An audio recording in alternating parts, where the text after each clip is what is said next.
जय जय श्री राधे, जय जय श्री राधे, जय जय श्री राधे। 5वां सिकंद और अध्याय 10वां अध्याय जड़ भरत और राजा रहुगण की भेंट। श्री सुखदेव जी ने कहा, राजन, एक बार सिंधु सोवीर देश का राजा रहुगण पालकी पर सवार कहीं जा रहा था। जब इशुमती नदी के किनारे पहुंचा तब पालकी उठाने वाले जमादार को एक कहार की जरूरत पड़ी।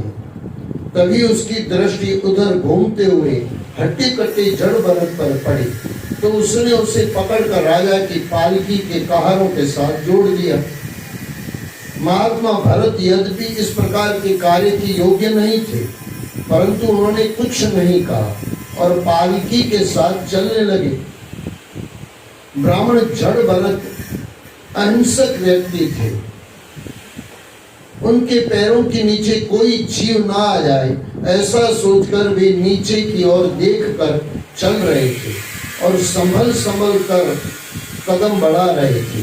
इस कारण साथ के कहारों ने उनकी चाल में साथ के कहारों से उनकी चाल मेल नहीं खा रही थी। राजा रहुगण ने कहारों से ठीक प्रकार से चलने को कहा। इस कारण साथ के कहारों से उनकी चाल मैल नहीं खा रही थी। राजा रहुगण ने कहारों से ठीक प्रकार से चलने को कहा। स्वामी भगत कहार राजा की बात सुनकर दंड के भय से घबरा गए। उनके जमादार ने विनय पूर्वक राजा से कहा कि यह जो नया कहार हमारे साथ पालकी उठाकर चल रहा है, ये जल्दी जल्दी नहीं चलता। इसकी वजह से हम लोग पालकी ले जाने में असुविधा अनुभव कर रहे हैं। कहारों की बात सुनकर राजा ने सोचा कि संगति से उत्पन्न होने वाला दोष एक व्यक्ति से दूसरों को भी लग जाता है, इसलिए इसका प्रतिकार अभी करना चाहिए। राजा ने क्रोध में भरकर व्यंग करते हुए जड़ भरत से कहा, अरे भाई, लगता है तुम बहुत थक गए हो।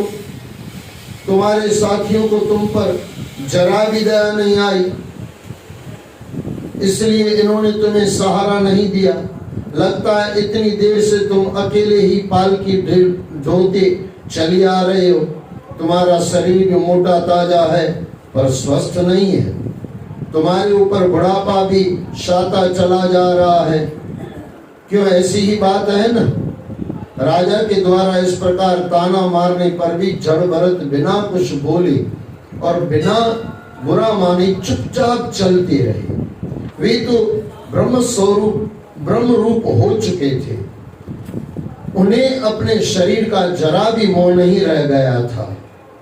वे तो जैसे आत्मज्ञान में लिप्त होकर आनंद का रसास्वादन करते हुए चल रहे थे। पालकी अभी भी उसी प्रकार टेढ़ी मेढ़ी ऊपर नीचे होकर चल रही थी। इस बार राजा रहुगण को क्रोध आ गया और वह आग बबला हो उठा। वह बोला, अरे मूर्ख, तू क्या जीते जी मर गया है? तू मेरी आज्ञा का उल्लंघन करके मेरा अपमान कर रहा है। मालूम होता है कि तू कोई पागल है। अरे जैसे यमराज प्रजा को उनके अपराधों के लिए दंड देते हैं, उसी प्रकार मैं तुझे भी दंड दूंगा। इतना कहकर रहुगण पालकी रुकवा कर नीचे उतर आया और राजा होने के अभिमान में भरकर जो मुंह में आया बकने लगा। वह अपने आप को बड़ा विद्वान समझता था। वह नहीं जानता था कि उसने अभिमान के वशीभूत होकर भगवान के अनन्य भक्त का अपमान कर दिया है। उस राजा की ऐसी बुद्धि देखकर जड़ भरत मुस्कुराए और बोले, जड़ भरत नाम पढ़ा ना, कल मैंने आपको नहीं कहा। जड़ यानी न कुछ बोलता हो न कुछ चलता हो। ये चलता था, लेकिन कोई चलाए तो चलता था। अभी तक बोला नहीं था, पिताजी के सामने, भाइयों के सामने कभी नहीं बोला था। ये पहली बार बोल रहा है। इतना बड़ा होने के बाद पहली बार बोल रहा है। ये सुनना, ये बहुत मस्त है। उस राजा की ऐसी बुद्धि देखकर जड़ भरत मुस्कुराए और बोले, राजन, तुमने जो कहा वह ठीक ही है।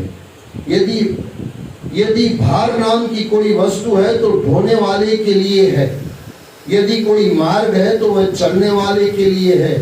शरीर का स्वस्थ होना, दुबला या मोटा होना भी उसी के हाथ में है। इसे शरीर के लिए कहा जाता है, आत्मा के लिए नहीं।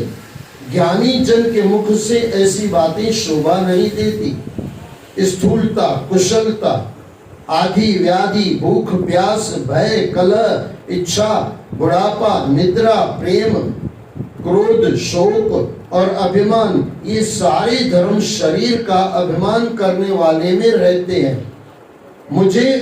मुझ में इनका लेश मात्र भी अंश नहीं है। हे राजन, तुमने जो मरने, जीने और दंड देने की बात कही है, उसके लिए मैं यही कहता हूँ कि जितने भी विकारी पदार्थ हैं, उन सभी में नियमित रूप से ये बातें देखी जाती है, क्योंकि वे जन्म लेते हैं और अंत में मर जाते हैं। हे यशस्वी नरेश, जहाँ स्वामी सेवक भाव स्थिर होता है, वहीं पर आज्ञा पालन का भाव नियमित रूप से नियमबद्ध होता है। तुम राजा हो और मैं प्रजा हूँ। इस प्रकार की भेद बुद्धि के लिए मेरे पास अवकाश नहीं है। परमार्थ की दृष्टि में कौन स्वामी और कौन सेवक, इसका निर्णय कैसे किया जा सकता है? देखो, ये स्वामी सेवक यानी गुरु चेले की बात नहीं चल रही है। स्वामी सेवक यानी संसार का, कौन सेठ कौन नौकर, ये सब शरीर है। गुरु यहाँ पे ये बता रहे हैं,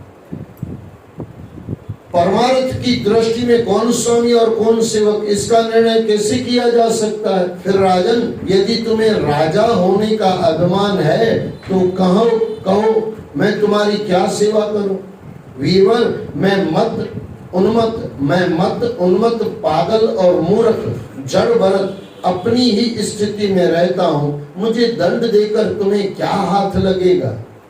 यदि मैं मूर्ख और पागल हूँ, जड़ और प्रमादी हूँ, तो भी मुझे शिक्षा देकर तुम पिसी हुई रेत को ही पुनः पीसोगे। तब तुम्हारा परिश्रम व्यर्थ ही जाएगा। राजन, मुनिवर जड़ भरत के यथार्थ तत्व के उपदेश को सुनकर राजा रहुगण का मुख खुला का खुला रह गया। जड़ भरत शांत स्वभाव से फिर पालकी को उठाने लगे, परंतु राजा ने उन्हें रोक दिया। उसका सारा राजमद दूर हो गया था। वह जड़ भरत के चरणों में गिरकर क्षमा मांगने लगा और बोला, हे देव, आपने यज्ञ पवित्र धारण किया हुआ है। आप इस प्रकार स्वच्छंद रूप से विचरण करने वाले कौन हैं? आप किसके पुत्र हैं? क्या आप दत्तात्रेय आदि अवधूतों में से कोई हैं? यहाँ आपका आना कैसे हुआ? कहीं आप शुपी वेश में भगवान कपिल देव तो नहीं है? हे विप्रवर, मुझे तो इंद्र के वज्र का भय है। मुझे न तो इंद्र के वज्र का भय है, न मैं महादेव जी के त्रिशूल से डरता हूँ। ये सुनना, किससे डरता है राजा? हे विप्रवर, मुझे न तो इंद्र के वज्र का भय है, न मैं महादेव जी के त्रिशूल से डरता हूँ, न यमराज के दंड से। मुझे अग्नि, सूर्य, चंद्र, वायु और कुबेर के अस्त्र शस्त्रों का भी कोई भय नहीं है, परंतु मैं ब्राह्मण कुल के अपमान से बहुत डरता हूँ। सुनने वाली बात है भाई। शायद हम ये ऊपर जो कहा गया इसमें से हम तो बहुत डरते, मरने के बाद यमराज हमारा क्या करेगा, आज से डर चालू। कितना डर है इंसान को, क्योंकि गलत कार्य किए हुए हैं। अतः कृपया कर बताइए कि ज्ञान विज्ञान की महान गरिमा को छिपाकर मूर्खों की बातें विचरने के पीछे आपका क्या प्रयोजन है? कितना गुरु समझा रहे हैं और कैसा शिष्य है। ये शिष्य है कौन? फिर अब मैं आगे आपको बताता हूँ। पीछे आपका क्या प्रयोजन है? विष्णु से आप सर्वथा अनासक्त हैं। राजा ने गिर गिराते हुए कहा, मैं आपके रहस्य को नहीं जान पा रहा हूँ। जब इनको पता चला ये आत्मज्ञानी महापुरुष हैं और ब्राह्मण है, तब राजा डरने लगा। हमको महाराज ब्राह्मणों से या संतों से डर लगता है क्या? हम सुना अनसुना कर देते हैं, कुछ भी एक शब्द इधर उधर हो जाए तो गुरु को छोड़ देते हैं। हाँ, गुरु को छोड़ देते हैं। गुरु भी आज हमको ऐसा चाहिए जैसा मेरा मन पसंद हो। अरे कोई गुरु होटल है क्या? मनपसंद होटल खिलाने के लिए आया है क्या गुरु आपको? गुरु तो हमको बताएगा कि तू गलत है बेटे, सुधर जा। और जब तक हमको उस गलती अपनी एहसास नहीं होगी, गुरु एहसास नहीं कराएगा, तब तक हम सुधरेंगे कैसे भाई? सुधरेंगे कैसे? मैं आपके रहस्य को नहीं जान पा रहा हूं। आपके योगी युक्त वाक्यों को सुनकर मेरी बुद्धि चकरा रही है। कृपया कर हमें परिचय दें। मैं आत्मज्ञानी मुनियों के परम गुरु भगवान श्री हरि की ज्ञान शक्ति के अवतार योगेश्वर कपिल देव जी के पास यह पूछने जा रहा था कि इस लोक में एकमात्र शरणागत वत्सल कौन है? कहीं आप मेरी परीक्षा लेने के लिए कपिल मुनि ही तो नहीं है? कहीं आप मेरी परीक्षा लेने कपिल मुनि ही तो नहीं है? प्रभु मेरा भ्रम दूर कीजिए। हे दीन बंधु, राजा होने के अभिमान में मैं पागल होकर मैंने आप जैसे परम साधु का अपमान कर दिया। आप कृपया करके मेरी दुष्टता को क्षमा कीजिए। आप शरीर के अभिमान से पूरी तरह मुक्त हैं और विश्वात्मा श्री हरि के अनन्य भक्त जान पड़ते हैं, इसलिए मेरे द्वारा किए गए अपमान का आपके ऊपर कोई प्रभाव नहीं पड़ा। परंतु साक्षात त्रिशूल पाणी भगवान महादेव के समान प्रभावशाली होने पर भी अपने इस अपराध बोध से मैं निश्चित रूप से अलग समय में ही नष्ट हो जाऊंगा, ऐसा मुझे लग रहा है। याद रख लेना, आत्मज्ञानी महापुरुष सच्चे संत की अगर आपने निंदा चुगली की है या उसके वाक्य नहीं माने हैं, अंदर से लगता है बर्बाद हो जाऊंगा। फिर माने न माने लेकिन बर्बाद इंसान हो जाता है। मुझे क्षमा करें। अध्याय 11वां, राजा रघुगण को भरत जी का उपदेश। जड़ भरत ने राजा से कहा, क्षमा मुझसे नहीं परम ब्रह्म से मांगो, पर ब्रह्म से मांगो। वे ही सब पर दया करने वाले हैं। अज्ञानियों की भांति तर्क करने से कुछ प्राप्त नहीं होता। तत्वज्ञानी पुरुष स्वामी सेवक संबंधों पर विचार नहीं करते, क्योंकि तत्वज्ञानी पुरुष स्वामी सेवक संबंधों पर विचार नहीं करते, क्योंकि लौकिक व्यवहार के समान वैदिक व्यवहार भी पूरे सत्य नहीं है। वेदों में जो कुछ भी कहा गया है वह गृहस्थियों के जीवन पद्धति को ही ध्यान में रखकर कहा गया है। राग द्वेषों से रहित विशुद्ध तत्व ज्ञान का उल्लेख उनमें भी नहीं किया गया है। जो गृहस्थ यज्ञ कर्मों से प्राप्त सर्वागिक सुखों को स्वप्नवत अर्थात क्षणभंगुर नहीं समझता, उसे उपनिषदों का तत्व ज्ञान भी परम तत्व के दर्शन नहीं करा सकता। इसका मतलब क्या हुआ पता है? मैं थोड़ा इसको वापस ले लूं क्योंकि ये थोड़ा समझ में आपको कम आया होगा। जो गृहस्थ यज्ञ कर्मों से प्राप्त सर्वागिक सभी सुखों को स्वप्नवत अर्थात क्षणभंगुर नहीं समझता है, जितने भी सुख हमको मिले हैं ना, अगर उसको क्षणभंगुर नहीं समझोगे ना, तो संतों की वाणी, ग्रंथों की वाणी, परमात्मा की वाणी, बुजुर्गों की वाणी नहीं समझ आएगी। हमको कहाँ क्षणभंगुर लगता है क्या? क्षणभंगुर लगे तो गुरु की बात सही लगे, क्षणभंगुर लगे तो विद्वानों की बात सही लगे, लेकिन प्रथम शर्त यही है, ये सब क्षणभंगुर मिला है। राजा है, रंक है, जो भी है क्षणभंगुर है। कि जब तक जीवन है तब तक के नाटक हैं, तब तक के नाटक है ना। मैं ऊपर बैठने वाला जब तक जिंदा हूं तब तक, मर जाऊंगा तो आप मुझे ऊपर बिठाओगे क्या? सीधा लकड़े पे जाके जला के आओगे। फिर वो राजा हो, संत हो, मरने के बाद शव बन जाता है भाई, जीते जी शिव बना जाता है। और एक बार शिव बन गए फिर शव में से भी शिव प्रकट हो जाता है। ये कुछ बातें गजब की है, अगर समझ में आ जाए तो आनंद आ जाए। इसके लिए इस जो भी मिला है क्षणभंगुर यानी कुछ समय के लिए मिला हुआ है, उसे उपनिषदों का तत्व ज्ञान भी परम तत्व के दर्शन नहीं करा सकता है। इतना ही कहे कि मैं आगे बढ़ूं। ये जो भी मिला है क्षण भंगुर है, ये संबंध क्षण भंगुर है। ये पैसा, ये धन दौलत, ये अभिमान, ये काम, ये क्रोध क्षण भंगुर है, निकलो इससे बाहर। ये क्षणिक सुख देने वाले हैं और दुख ज्यादा देने वाले हैं। जब तक मनुष्य का मन सत्व, रज और तमो गुणों के वशीभूत रहता है, तब तक वह अपनी सभी इंद्रियों पर अंकुश रखे बिना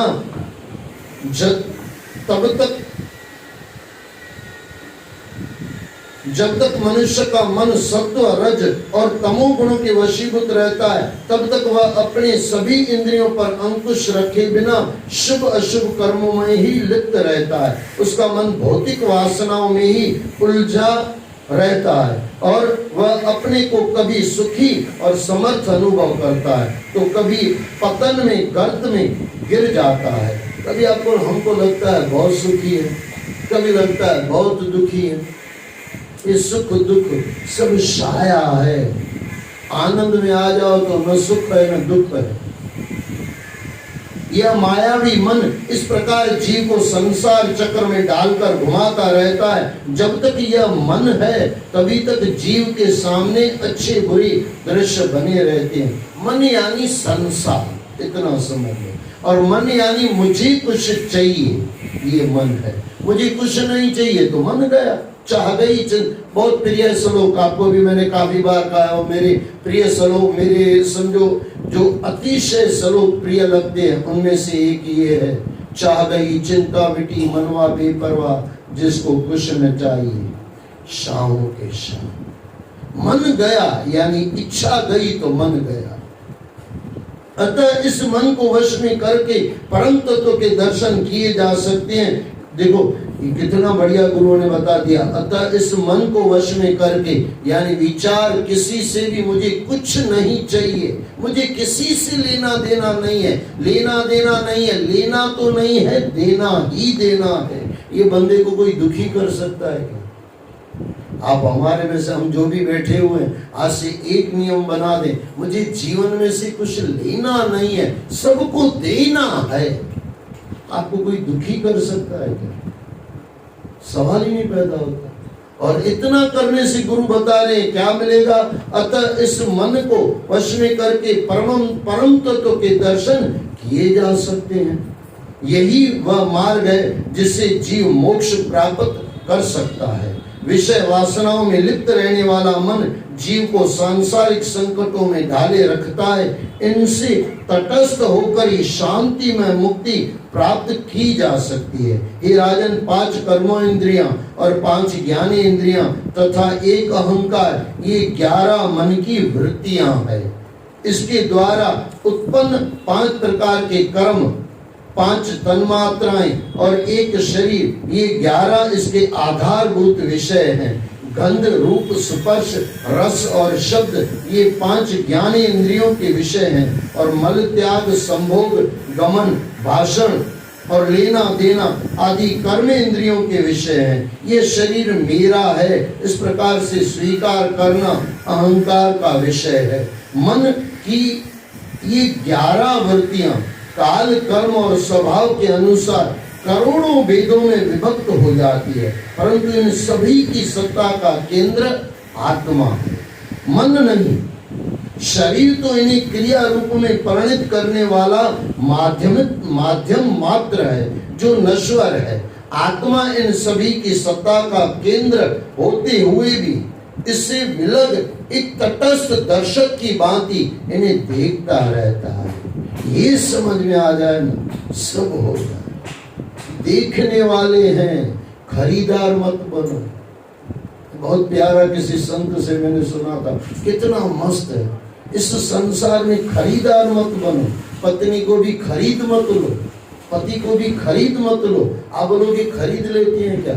आप अपने हिसाब से चलाना चाहते हो, यानी आपने खरीद लिया। ये पंखा है, किसी ने खरीद लिया, थोड़ी देर के मुझे ले दे दिया तो मैं चलाना चाहता हूँ, इसकी हवा खाना चाहता हूँ, मैंने इसे खरीद लिया ना। बस इसी तरह संबंधों को खरीदो मत, संसार को खरीदो मत, संसार को देखो। कितना सरल गुरु करके दे रहे हैं। और देखने वाला कभी फंसता नहीं है और खरीदार कभी सुखी नहीं होता। सीधी सी बात। फिर महंगा, यहाँ अब महंगा लगेगा तो पाप करके लेके आएंगे और सस्ता लगेगा तो अभिमान में आ जाएंगे कि सस्ता मिल गया। कहीं ना कहीं किसी में फंसते जाएंगे। इससे विलग एक तटस्थ दर्शक की भांति इन्हें देखता रहता है। अपनी ओर से वह कुछ नहीं कहता। जो भी दशा निर्देश देता है वह मन देता है। आत्मा तो मन की इन वृत्तियों का साक्षी मात्र है। यह आत्मा परमात्मा की तेजोमय ज्योति का सूक्ष्म अंश मात्र है। परमात्मा तो सर्वव्यापक है, वह जगत का कारण रूप है, वह संपूर्ण है, स्वयं प्रकाश है, अजन्मा है, देवताओं और माया का नियंता है, निराकार है।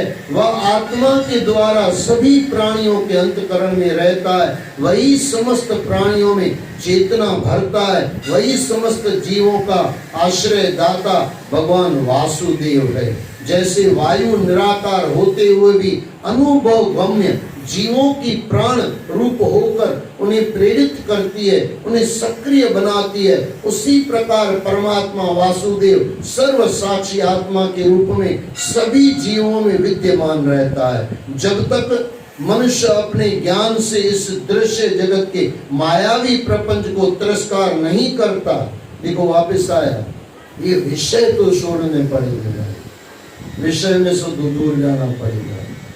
विषय यानी मुझे कुछ चाहिए, फिर शरीर में से चाहिए, दुनिया में से चाहिए, पैसा चाहिए, जो भी चाहिए, चाहिए यानी मन, नहीं चाहिए तो परम तत्व। सीधी सी बात है। जब तक मनुष्य अपने ज्ञान से इस दृश्य जगत के मायावी प्रपंच का तिरस्कार नहीं करता, सांसारिक स्थूलता का मोह नहीं छोड़ता, अपने मन को वश में करके विविध भौतिक राग द्वेषों को नहीं छोड़ता, तब तक वह आत्म तत्व को नहीं जान सकता।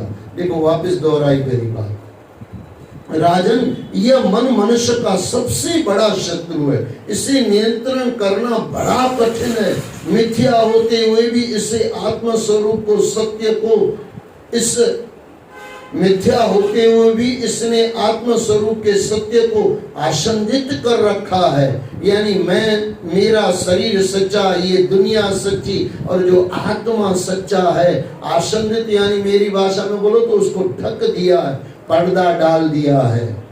हमको दुनिया सच लग रही है। अरे भाई, दुनिया सच नहीं है, तू सच्चा है। आनंद हो उसमें, लेकिन वो मैं, अभिमान वाली मैं नहीं, आसंदित कर रखा है। अतः तुम श्री हरि के चरणों की उपासना करके इस चंचल मन पर अंकुश लगाओ, तुम्हारे सारे भ्रम दूर हो जाएंगे। बोलो सद्गुरुदेव भगवान।